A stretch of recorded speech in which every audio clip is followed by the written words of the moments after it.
Antoine Jaillet, P26, action.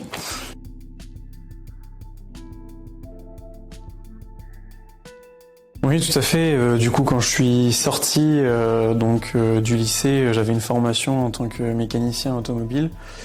Et puis, à force de travailler dedans, ça me plaisait plus trop, donc j'ai décidé d'arrêter.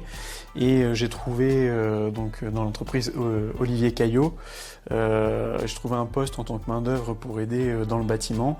Et à la suite de ça, en fait, il m'a fait passer des formations, donc en CAP installateur thermique, plomberie, un BP en génie climatique. Donc j'étais sur le chantier. Et puis après, il avait besoin d'aide dans les bureaux. Donc à ce moment-là, je suis rentré en tant que conducteur de travaux.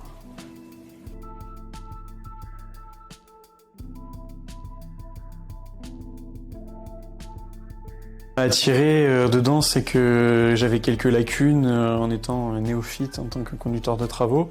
Donc du coup, ça m'a motivé à demander une formation que mon patron a trouvée avec les FRB.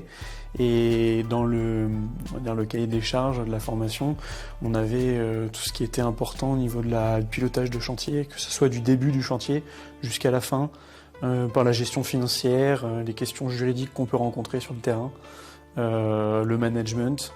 Donc il y avait tout ça à voir et c'est ce qui me plaisait. Et puis elle était certifiante sur un Bac+2.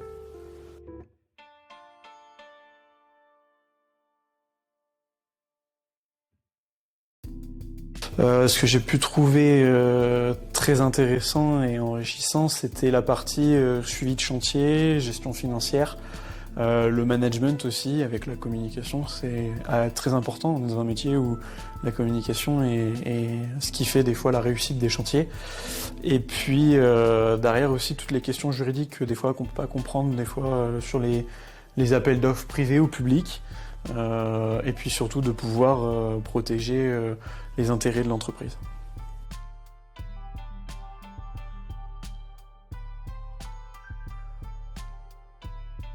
Donc c'était un chantier, un premier gros chantier que j'ai pu avoir avec un carrefour, l'aménagement en plomberie avec l'agrandissement du carrefour. Donc il y avait toute la plomberie à s'occuper et en fait Monsieur Caillot m'a totalement laissé répondre à l'appel d'offres et gérer le chantier de A à Z. Alors il était toujours un peu derrière moi pour s'occuper de moi si j'avais des soucis, mais un petit peu reculé, donc ça m'a permis d'apprendre beaucoup et de me challenger. Et puis surtout, c'était pendant la formation, donc j'ai pu en mettre en place plein d'outils que je voyais en formation pendant la réalisation du chantier.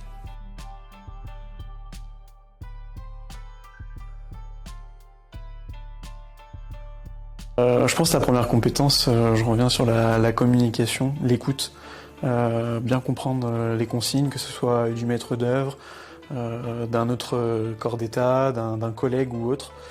Et puis la communication, que ce soit avec mes collègues, bien faire comprendre les consignes que je veux donner, aussi comprendre la demande des fois de la clientèle, et puis bien communiquer sur ce qu'il faut sur le chantier, comment il faut le faire. Voilà.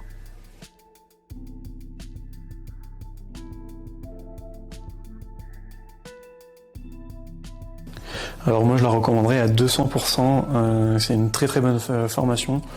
Personnellement, moi je me suis vraiment beaucoup progressé dessus et être bien plus confiant sur la vie en entreprise pour répondre aux problématiques qu'on peut avoir.